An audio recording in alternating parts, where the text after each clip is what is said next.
So welcome everyone to Future Dreams Podcast and Interviews. My special guest today is the most talented and amazing Mrs. Dorothy Fahn. Thank you. Wow, what a lovely introduction. Thank you so much. So my first question I want to ask Mrs. Dorothy Fahn is, how did you get into acting and what made you want to become an actor? Okay. That's an interesting question because when I was a kid in elementary school, they cast me as the lead in the school plays. I remember this vividly in like third and fourth grade or whatever. There were no auditions at that point. You're so young that I guess they don't want to put kids through that. So they cast me as the leads only because I could memorize all the lines. They knew I was good at memorization because we had to memorize like poems and stuff and get in front of the class and recite them and all. And I thought it was fun, but I didn't really aspire to that at all at that point. I thought I was gonna be an artist. I was always drawing things, drawing people and animals and stuff like that. But that was fun, sure. But then when I got to high school, I'm like, okay, they're doing plays. Let me try that acting thing again. And guess what? I loved it. Oh my God, I loved it so much. I did all the plays in high school. Suddenly that's the new thing that I wanted to do. So I went to college and I got my degree in theater and I did a lot of stage work just all over the country. Got to go to Singapore for a show one time. It was really fun. Yeah, it was really great. All over America. Never got to England to perform. I would love to someday. But so that's how I got into acting. It was completely by accident. If they hadn't put me in those plays in elementary school, I would have just pursued art. What I still do kind of, but that sort of did it. And then we started pursuing on camera. Did a couple of little commercials once in a while, nothing big. And we got into voiceover, me and my husband both, Tom Fahn, voice of Agumon, by accident, by complete accident. Because this is like the early 90s. There was nothing. There was no anime anywhere. There was no Toonami. There was nothing on TV except Speed Racer and Kimba the White Lion. And it was nothing. It was just starting, the very beginnings coming over from Japan. We had never heard of it. And a friend of Tom, my husband, said, hey, I got this project. A friend of mine, Kenny Yodomi, he got this thing from Japan. It's like a Japanese cartoon and they need to, make it into English. Do you guys have any interest in doing that? Mm-hmm. And we're like, yeah, that sounds fun. Sure, whatever. So we did that. And then one show led to another show and then another and another. And suddenly all we were doing was anime, voices for anime, just completely by accident. If his friend Victor had not said, hey, I'm doing this project, do you want to be in it? I know you guys are actors, so do you want to do, voices? That was it. Again, by accident. Acting by accident, voice acting by accident. And now that's literally all I do. I don't even pursue on camera anymore. Theater one day we'll go back to, but yeah. Hopefully, never say never. You've really, really took a very great path, in my opinion. You have done so well to go where you are today from where you are before. Yeah. So my next question is, what was your first ever series in voiceover work? Okay. The phone is ringing and it's driving me crazy. I'm gonna let the machine pick it up. I don't know who it is. Anyway, here's the thing. It was like in the dark ages of the Pleistocene era when I did my first anime. And I can't truly remember what the first one was. But one of the first ones was a show called Super Dimension Century Orgus. I don't know if you've ever even heard of it. It's so old. No. Look it up. Steve Bloom is in it too in one of his first anime. Oh, that's the other thing. Steve Bloom worked with my husband at a post-production facility with the guy who said, do you want to do voices? And he's like, Steve, you do voices too, don't you? Come on. That's how he got into that. Anyway, so Super Dimension Century Orgus, I played a character called Shia, who was kind of the mom type character in the show. They were on this like spaceship or whatever, the Glomar, and she was like the leader, the one who's kind of in charge, which would be the path of my career for many years. I mean, I played all kinds of different characters, but I always come back to they cast me as the mom or the mom figure, that kind of thing. And let me just say this. This is how long ago it was. We were recording in a studio that had no soundproofing on the walls. We were in the same room as if it's original animation, which it's not. If you're recording with other people and they blow the take, you all have to do it again. Anime is always recorded one person at a time because you're sync. In original animation, you're all just saying your lines. Woo! But if one person blows the sync, come on. So we're in there. There's no soundproofing. We're all together. The script is on a music stand that's not padded. So there's these metal things. Your sound is bouncing off the walls, bouncing off the music stands, and there's no beeps. There's no Pro Tools. There's no beeps. They let you watch the scene down to see what happens. And then they go back and say, okay, good luck. So if you're lucky, you can watch the time code to kind of figure out when to come in. But most of the time it was just your best guess. Okay, I think that's when I start my line. Because now you always get beeps before your line. 3 beeps. Beep, beep, beep, start talking. So you know when it is. It was the wild, wild west of dubbing, baby. It was really interesting. I bet it must have been hard to do all that without the proper equipment that we have now. It was difficult. I mean, it was challenging and it was fun because nobody knew what they were doing. We didn't know how it should be done because, you know, we had never done voices before, anime, dubbing. But of course, as the years went by, things improved and everything improved. Now it's like, oh, it's so great. It is so great. I love Pro Tools. Who doesn't? Because you record your line and it could be a perfect take that's just like maybe a frame and a half off. So Pro Tools, they can just slide a little bit, expand it a smidgen. Perfect. Yay, I don't have to do that one again. Moving on. So far, I got another question. Well, I've got quite a lot of questions. So, what has been your favorite series that you have done so far? Okay, you know, I get this question a lot, and it's really hard to pick from your babies which one you like the best.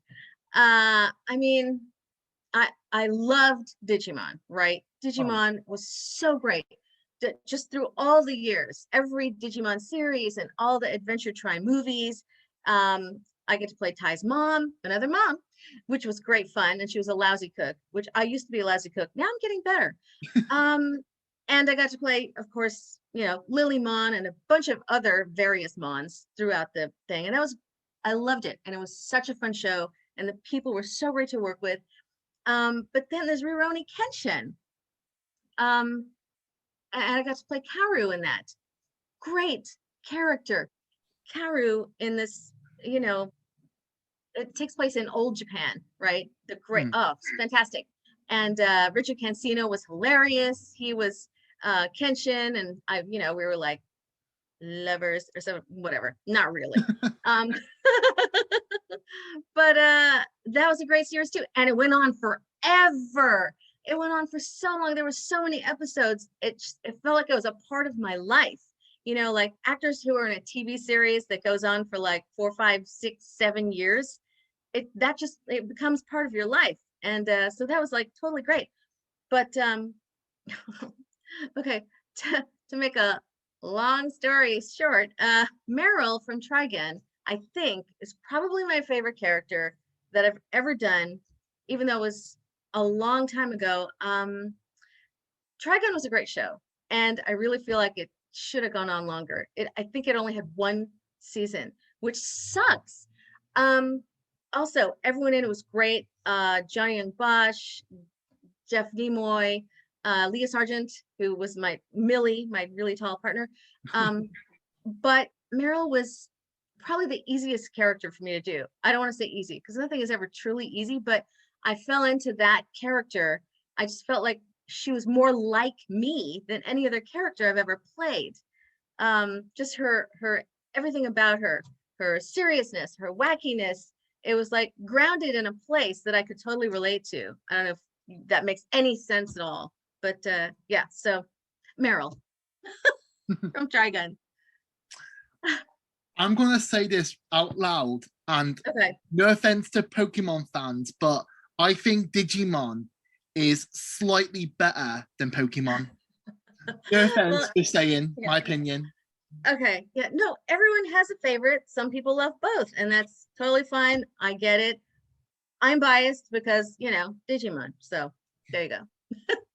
No, I'll be completely in your side with that. Well, and the fact that I'm married to Agumon, that has something to do with it too. Yeah. So for you, what was the hardest character you ever had to voice by accent, tone, anything? What was the most hardest character you had to do? Okay. Let me say this about that. There are characters that you play that are vocally stressful when you have to play like a monster or a creature or a character who just is in a lot of fights, a lot of battles. There's screaming, there's growling, there's, those power up things that you have to do all day long. And those are hard vocally. Oh, that was terrible. I'm not warmed up. No, that was good for just a walk. That was good. But this is interesting because and I've said this before too, the hardest character for me to play was Miyu in Vampire Princess Miyu, which is also an older show. And here's why. She was a vampire, obviously. So the logic of directing me in this role was that she's a vampire, which means she's actually dead. So they didn't want me to have a lot of emotion in my reading. So every time I would go in, I'd do the take, watch the scene, do your take, and then I'd go, that was great. Okay, let's do it again. And I want you to bring it down. Okay. So I do it again, bringing it down, and then go, that was better. That was really good. Okay, let's do it one more time. I want you to bring it down again. Okay, this was my dilemma. If I bring it down and down and down, I feel like I'm giving nothing and that people are going to think I don't know how to act because I don't want the performance to be completely flat. I mean, obviously she's actually doing things, and so that was really tough for me. That was kind of almost a battle. It was very challenging every session for that show to find the balance between like being dead and not being completely flat in my performance. It came out the way they wanted, I guess. And I have a couple of DVDs of Vampire Princess, which I have not watched. I can't. One day I'll watch them, but I just hope that it came out all right. That the performance came out like a performance and not like someone who was in a coma. You know what I mean? Well, tonight I'm going to start watching Vampire Princess Miyu, and I'll give you my opinion for you. Okay. I apologize in advance. So whatever. No apologies taken. Trust me, Dorothy, you are a really talented actor, and I think that you did so well with. I have a thing that you did really well for it. Thank you. I appreciate it. You're very welcome. So, yes. If you can be in any series at all, what would it be and why? Okay, here's my answer to this. Okay, I love anime. I will be involved in any and all anime, from a tiny, tiny role to a lead role. I don't care. Everything in between.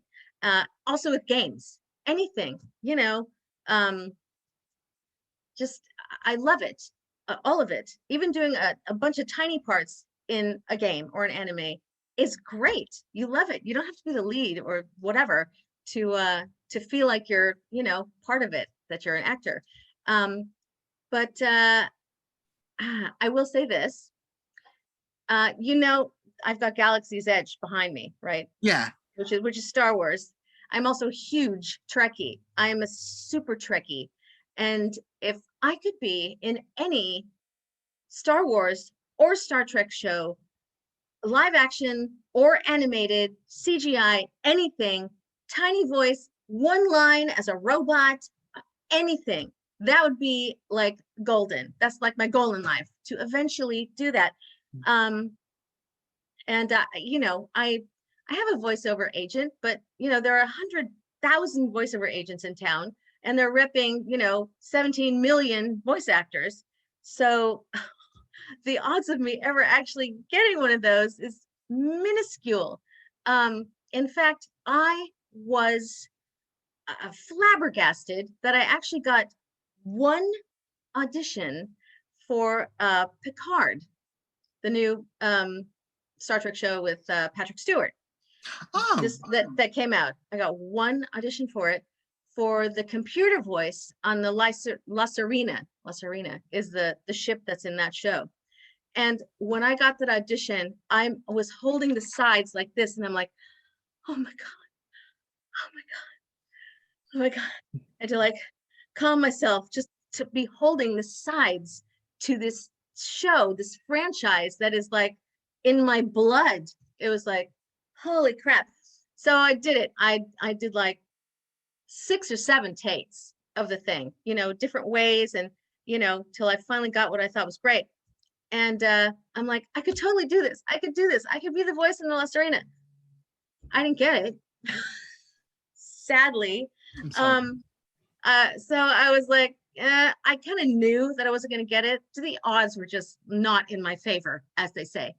But whoever they got, I don't know who it was, but I watched the show, obviously, and I'm like, yeah, okay, that was it. So on to the next one. Well, just think of it as this. So you didn't get the role because it's nothing against you. It's just, yep, it wasn't the right role yet.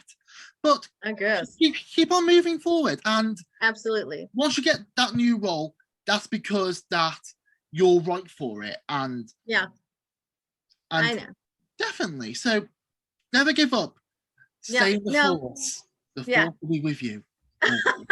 Yes, and I will live long and prosper, hopefully. Woo! That was really great. Sorry. Okay. Sorry, I got a lot of questions here, and I'm losing track. Yes. So, what has been the best experience you've ever had in your career? Okay. Again, all of it's great. But when you do voiceover, when you're doing an anime or a game or whatever, it's just you. You're there in the booth, and in the other room behind the glass is the director and the engineer. That's basically it. You're performing in a void to an audience of 2. So I have to say the best experiences I've had in my acting career are live performances on stage. There is nothing that compares to that. When you're doing a live performance and the audience is with you and they're laughing or they're gasping or whatever it is, it's this communal experience that there's really nothing like it. Whether it's a drama or a musical or whatever, it's just, that's the greatest thing. I've had so many great experiences in live performance. That's it for me. I eventually want to get back to that. Right now it's not going to happen because the theaters are not open, and I've got a bunch of other stuff going on. But that's it. Live performance for me is just the end all of acting. I couldn't agree more. Yeah, and well, and it's also you're on a tightrope too. This is live in front of everyone, and you feed off that energy. The butterflies or whatever, they like propel you into the thing. And it's fun when people make mistakes. Stuff happens. Every performance is slightly different. I love it. Wow, I'm stunned. Okay, I'm sorry. I didn't mean to stun you. Not all. That was a compliment. That's all good. Okay. I'm just amazed from your. I'm just amazed by your journey, and I'm also just so glad that you're here doing my podcast. Thanks. And also, like I said before, you're one of my favorite actors, and it's just such an honor and a good opportunity that I've actually speaking and interviewing one of my favorite actors that who I've idolized for such a long time. Wow. Ooh, thank you. I'm honored. What do you like to do in your spare time, and why do you like doing it? So, any hobbies or anything that you really like? Yeah, well, I used to like traveling.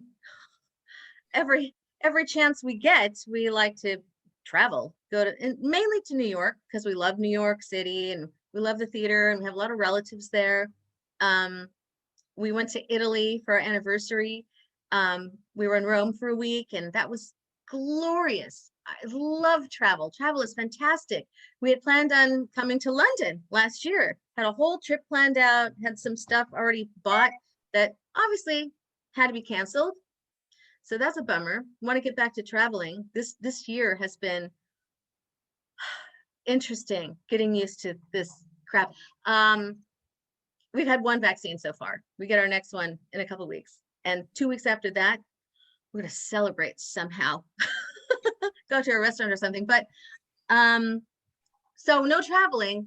But the other thing I love to do, well, we love to go to the beach. We love to hear the waves.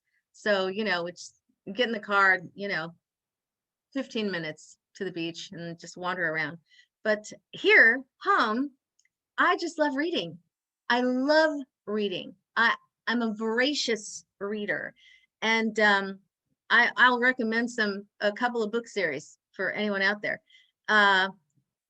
Okay, Star Trek. I have to say this. Star Trek Destiny trilogy by David Mack is phenomenal. Oh my God. If there's any Trekkies out there, you've got to read it if you haven't read it.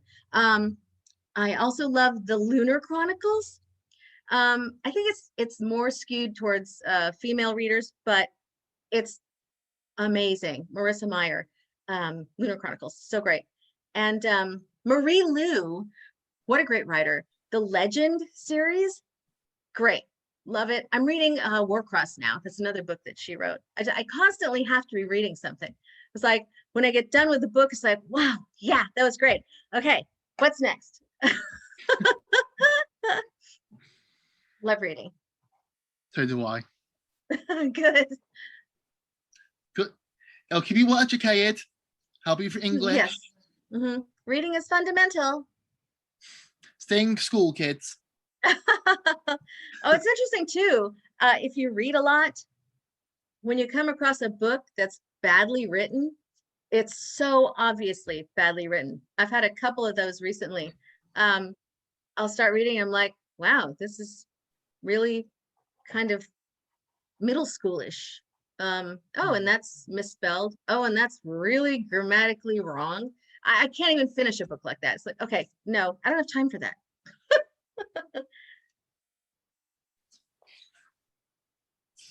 Now, this is a question I really want to ask you because this is my favorite series that that you've done, and I've got my favorite character with me in the series.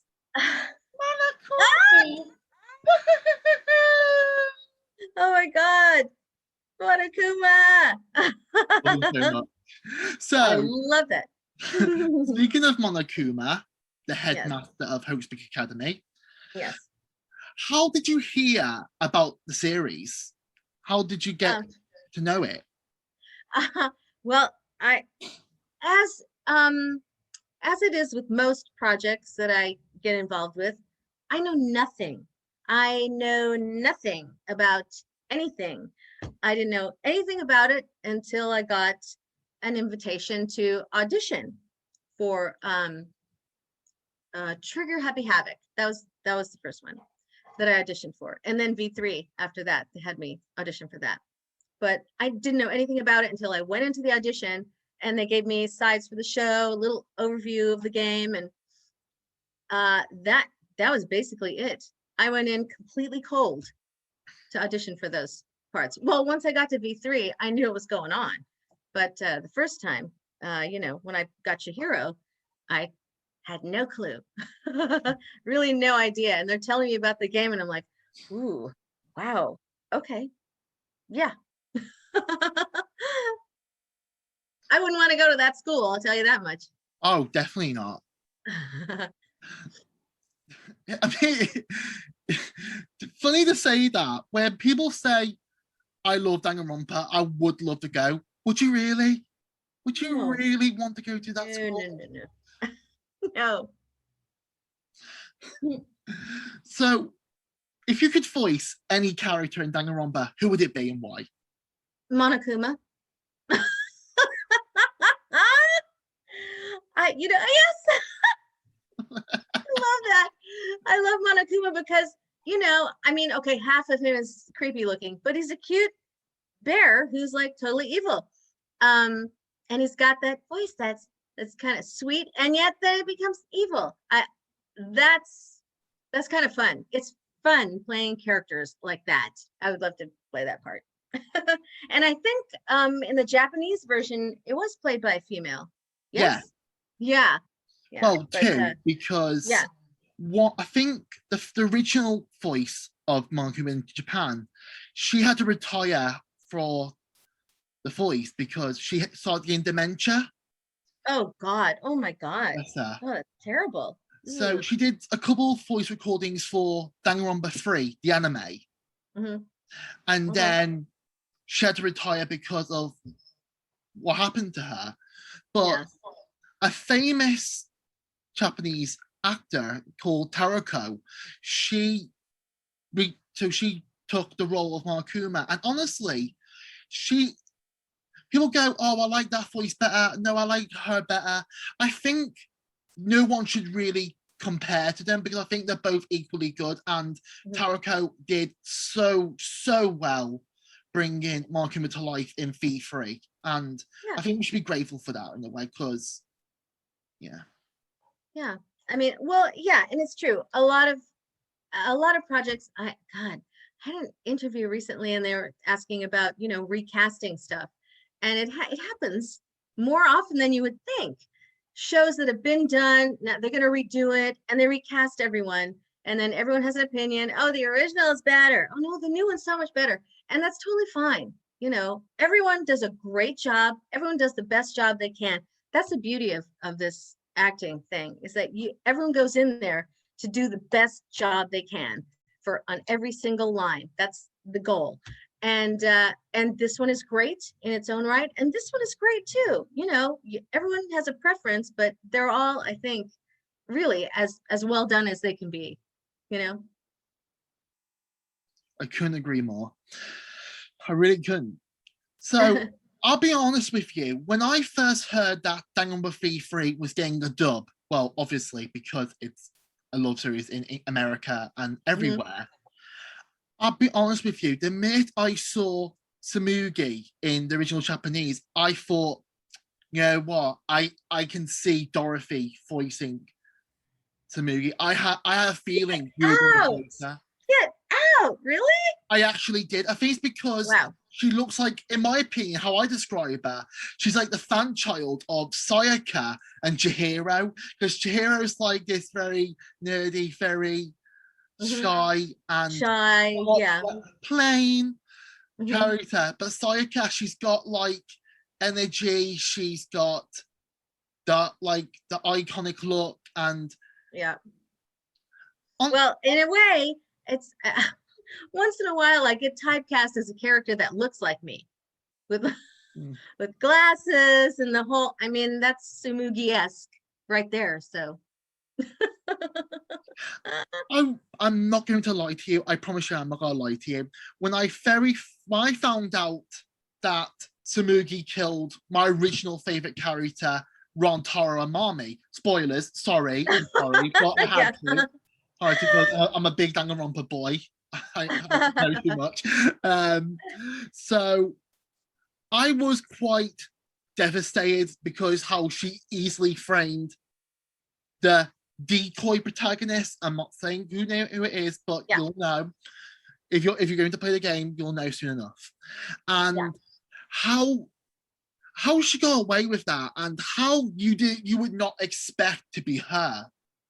It's just amazing. I think that's what some fans don't understand why. Because no offense, most fans really don't like Samugi Shirogane because Yeah. I read on the popularity polls in Japan, she's for 2 polls she was ranked the least favorite, and then in a third one she was ranked, I think she was the 11th most popular. But, Okay. but in a way, in my opinion, I think Samugi is probably the most intelligent, the most creative, and the most unique antagonist in Danganronpa. No offense to Junko fans, but Samugi is more clever in my opinion. Oh, she's clever. Oh, yeah. Mm-hmm. Like how it's like she's like behind her smile, there's like a dark mask behind her. She's like a true. She's very, very shady, and she's very, Shady. yeah, That's a good word for her. and Yeah. also very easy to trust and not judge. I mean, because I think she always criticizes herself for being plain. Mhm. But I do feel that Samugi is a very unique character and so easy to not point fingers at her that she's the one who does it. Mm-hmm. Yeah. Yeah. But I Okay. love her now. I love her to bits because you're voicing her. She's a new antagonist, and I think that most fans should give her another chance if we see her in a new game. And speaking of a new Danganronpa game, Yes. Kazutaka Kodaka, the creator of the Danganronpa series, has confirmed that there's a slight possibility for a new Danganronpa game. Wow. Wow. Wow. Okay. I'll I'll be truthfully honest. If they can do any story, anything for Danganronpa for a new game, I would like it to be a prequel to Danganronpa V3 because Oh, yeah. it might be tricky because everyone knows the ending and that, but I want to see more Rantaro. I want to see the things that we never get a chance to understand and know, Yeah. because Samuki in the end calls her a cosplay cat killer. Oh, Um, God. and I think because there's a new theme to V3, because in the original first 2 games, it's between hope and despair, while V3 is between truth and lies. And that's Yeah. what I Wow. really want for Definite. Danganronpa V2. V2. That's what I Interesting. can do it. The two. Yeah, that's 10. I don't know anymore. Oh my God. Jokes aside. So what do you like about Danganronpa? I mean, I can say a list of reasons why I like Danganronpa, but Of what do you course. like about Danganronpa?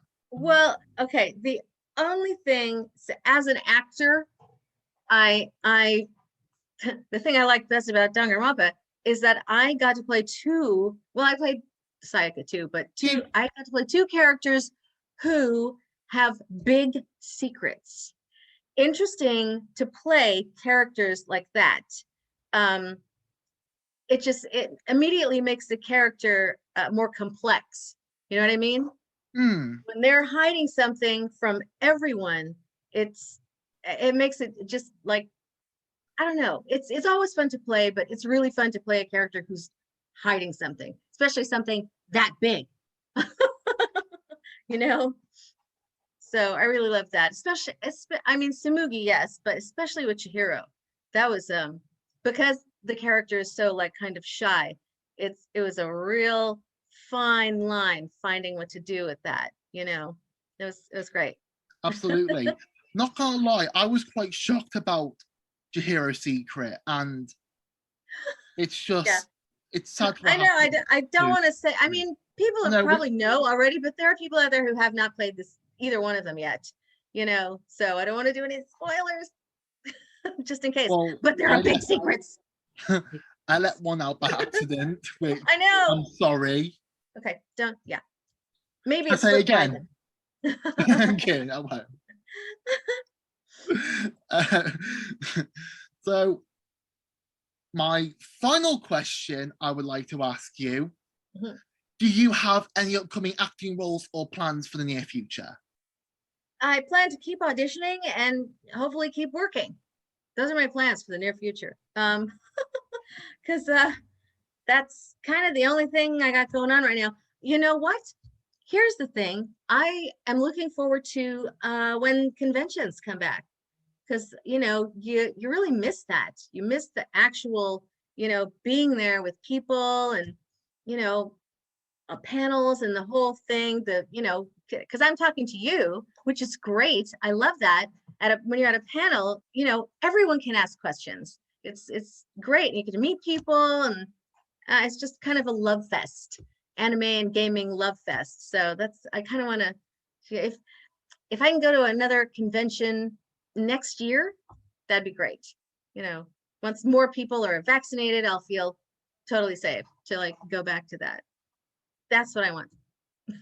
Well, I really do hope that next year or the year after, or whenever, I'm hoping you come to a comic book convention in Yeah. England, because I would love to meet you face to face, Yeah. in the flesh. And I might cosplay as maybe a boy version of Samuki Shirogane. Wow. A boy version. Wow. Oh my God, I'd love to see that. What That'd be great. name should the character be? Samugo Kurogane? So Samugo, so Shiro Samugo. is I like that. white, Kuro is black. So Yeah. Samugo Kurogane, Yeah. Samugo Kurogane. So That'd be great. yeah. All right. Yeah, I want to see that. When I come to England, I want to see that. They have conventions in London, right? They got them in Birmingham, in the West Midlands in the UK. They've got one in Manchester, Liverpool, Northern. England, Hmm. almost everywhere.